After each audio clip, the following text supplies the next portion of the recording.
नमस्कार, मैं शालिनी और आप देख रहे हैं पृथ्वी न्यूज। आइए बढ़ते हैं आज की बड़ी खबर की ओर। सर, मुख्य रूप से हमारा जो किसान का क्षेत्र है, यहाँ पे 2 प्रकार की खेती होती है, धान की और गेहूँ की। और अभी हाल में गेहूँ हम लोग काट लिए थे और देखिए बारिश से पूरा भीग गया, बर्बाद हो गया। तो हम चाहते हैं कि मौसम विभाग को इस चीज़ की जानकारी पहले हो जाता है, 10 से 15 दिन पहले हो जाता है कि मौसम बिगड़ने लग है। तो जो हमारे प्रखंड लेवल पे कृषि अधिकारी होते हैं वो सभी ग्रामीण को सूचित कर दें इस तरह की मौसम है, ताकि हम लोग अपने अनाज को पहले काट के रखते हैं। सुझाव आपका ठीक है, लेकिन मौसम विभाग की अपनी भी सीमा है। हम लोग इस पर बात करेंगे। आज मौसम विभाग को भी बुला के बैठेगा। Sir, 1 minute. आजकल का 24 घंटा से 48 घंटा तक का फोरकास्ट प्रस्तुत करता है। उससे पहले अनुमान होता है, उसका बहुत फायदा नहीं है। जैसे अभी अनुमान पूरे साल का आ गया, लेकिन वो 24 से 48 घंटा वहाँ किसान तक पहुँचे, इसके लिए व्यवस्था होगी। ठीक है, आपका बात बिल्कुल सही। किसान को पता चल जाए, थोड़ा सावधान रहेगा। और साथ ही जितने बीज की आवश्यकता होती है उतना बीज नहीं मिल पाता। शुरू में आते ही कुछ लोगों को मिलता है, फिर और किसान को नहीं मिल पाता है। बीज लेने के लिए एक बार नहीं, 5 बार 6 बार हम लोग जाते हैं तो बीज मिल पाता है। ऐसे में हमारा बहुत काम बाधित हो जाता है। जितना का लाभ नहीं मिलता है उससे ज़्यादा नुकसान हो जाता है।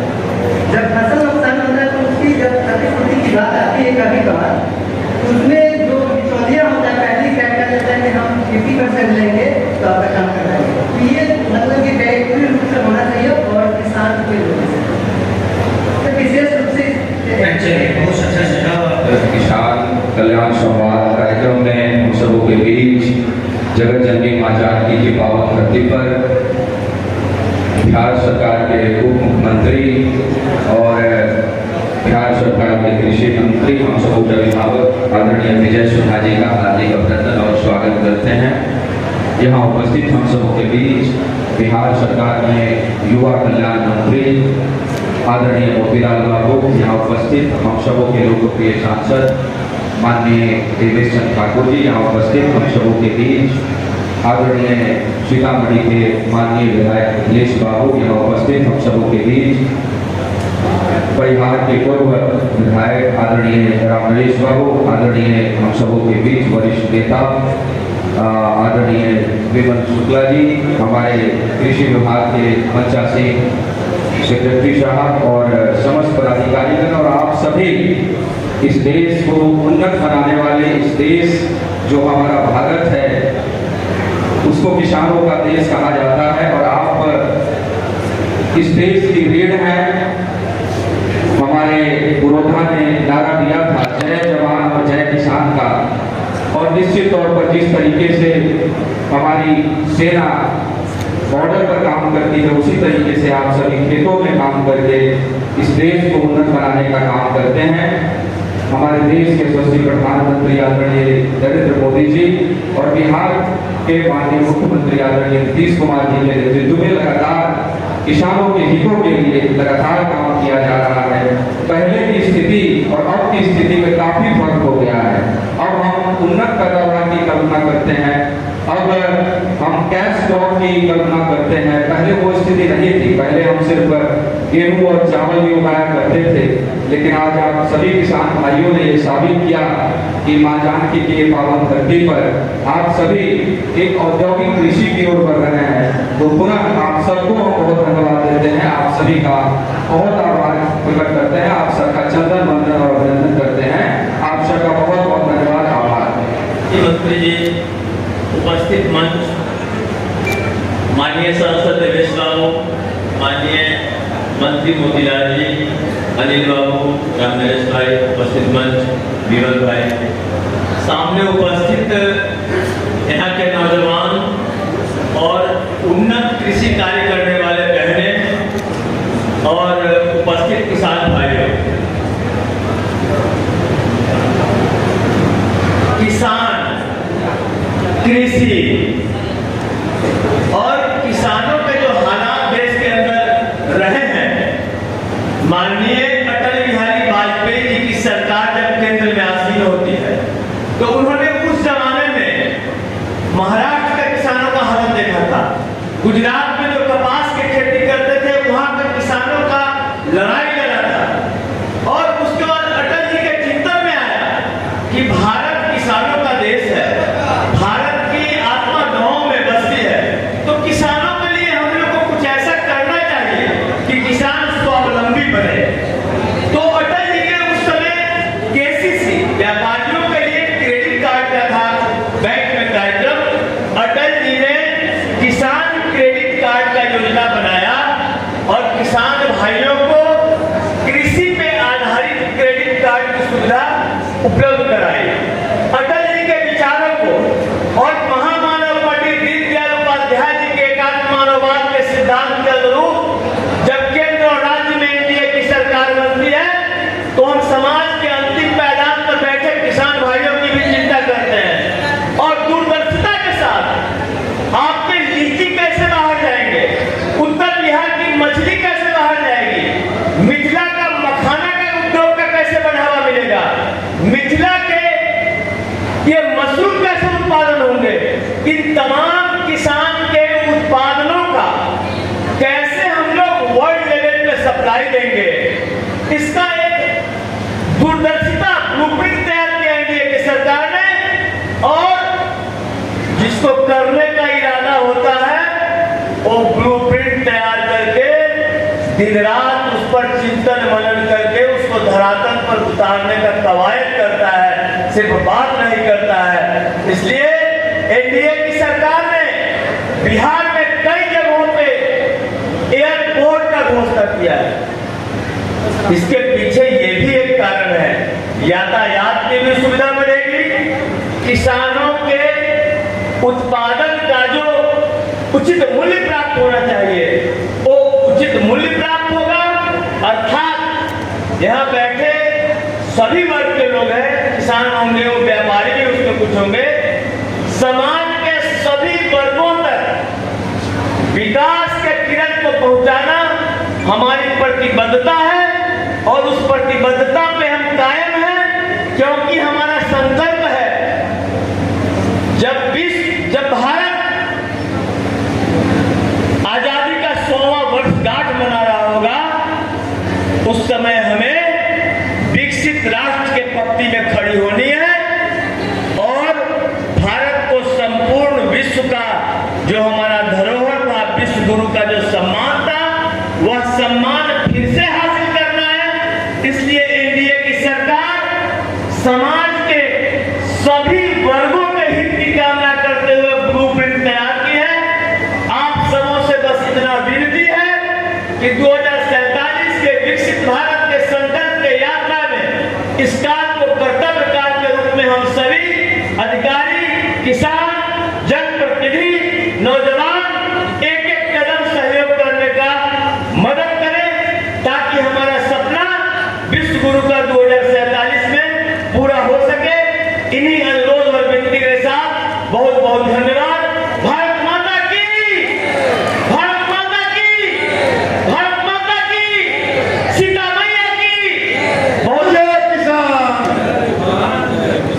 जय जवान, जय किसान, जय जवान जय किसान। किसानों की उपस्थिति में थोड़ा ललकार नहीं है, थोड़ा ललकारिए। जय जवान, जय किसान, जय जवान जय किसान। भारत माता की जय। धन्यवाद।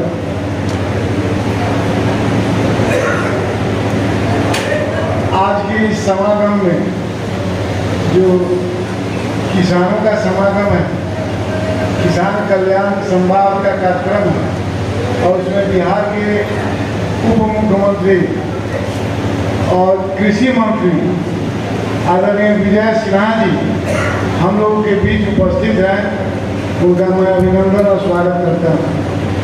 अपने बीच उपस्थित है सीतामढ़ी के धरोहर सांसद आदरणीय देवेश चंद्र ठाकुर जी, उनका भी मैं अभिनंदन और स्वागत करता हूँ। इस मंच पर विराजमान सीतामढ़ी के विधायक मिथिलेश कुमार जी, इस मंच पर विराजमान बथनाहा के विधायक इंजीनियर अनिल राम जी, इस मंच पर उपस्थित विधायक गायत्री देवी जी, पूर्व विधायक माननीय रामनेश यादव जी, श्रीमती नगीना देवी जी, जो बटना से पूर्व विधायक हैं, इस मंच पर उपस्थित सभी महानुभाव, सभी सज्जनों और सामने बैठे किसान भाइयों, आप सबका बहुत बहुत अभिनंदन, स्वागत।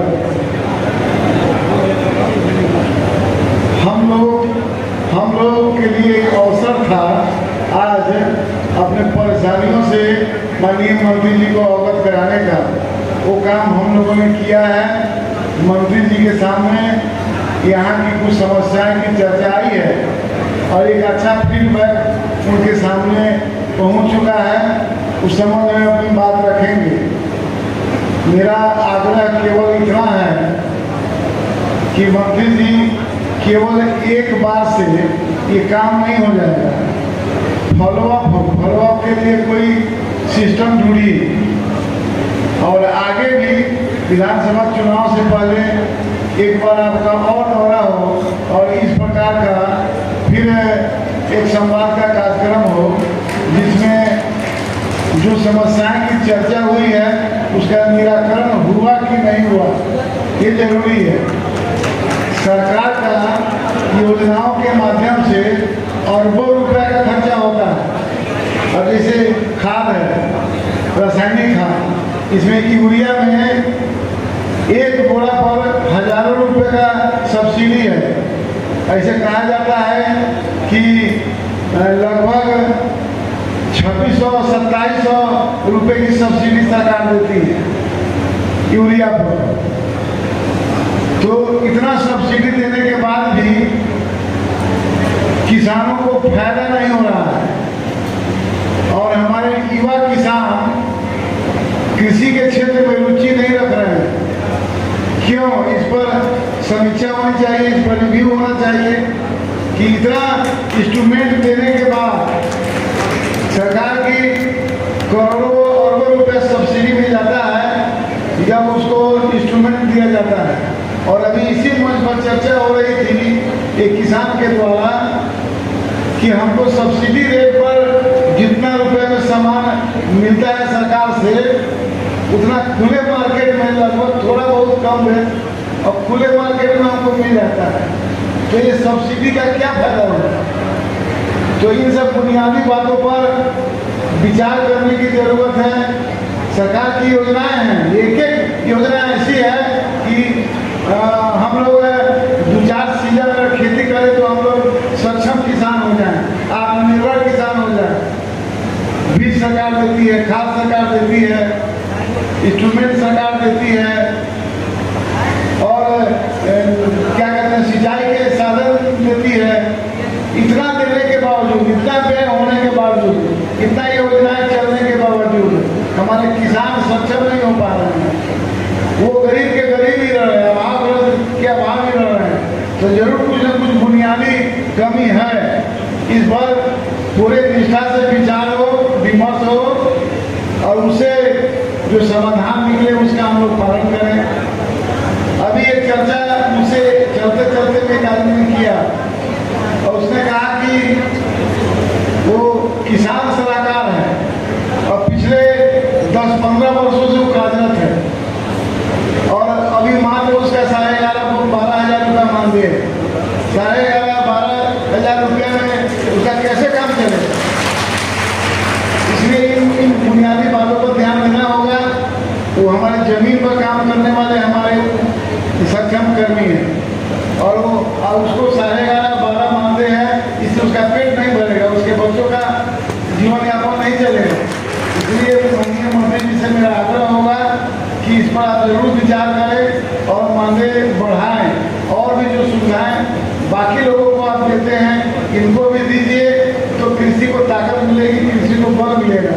इतना ही कहकर मैं अपनी बात पूरा करता हूँ। आप जिले में आए और काफ़ी समय आप दे रहे हैं, आपका मंत्री जी बहुत बहुत धन्यवाद।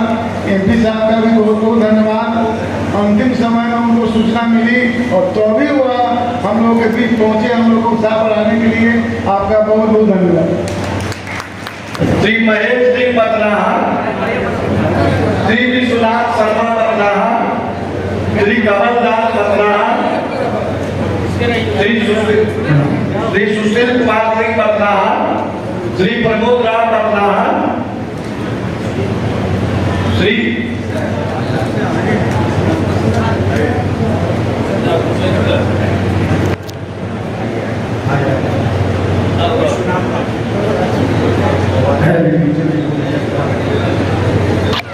श्री प्रमोद राम बतलाहा, श्री राजू राम बतलाहा, श्री सुजीत कुमार बतलाहा, श्री सीताराम साई बतलाहा, श्री जगन्नाथ ठाकुर बतलाहा, श्री ब्रजनाथ महतो बतलाहा, श्रीमती तनुजा कुमारी बतलाहा, श्रीमती तनुजा कुमारी बतलाहा, श्री राकेश कुमार बतलाहा, श्री उपेंद्र कुमार बतलाहा, श्री अशोक कुमार सोमदाता। तो भाई लेते चलिए, इधर तो करना है भाई, लगातार इधर तो करिए, इधर से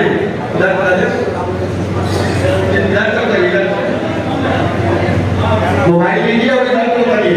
तब के लिए बस इतना ही, फिर होगी आपसे मुलाकात। तब तक के लिए नमस्कार और देखते रहिए पृथ्वी न्यूज। अगर आप में है देश के लिए कुछ कर गुजरने का जज्बा, अगर आप रखते हैं सच कहने की हिम्मत, तो पृथ्वी न्यूज आपको दे रहा है एक सुनहरा अवसर, जहां आप पत्रकार बनकर समाज में हो रही बुराइयों के खिलाफ अपनी आवाज बुलंद कर सकते हैं, अपने देश प्रेम को देश की सेवा का रूप दे सकते हैं। तो उसके लिए जुड़िए पृथ्वी न्यूज चैनल के साथ। अधिक जानकारी के लिए दिए गए नंबर पर संपर्क करें 7033179142 पर।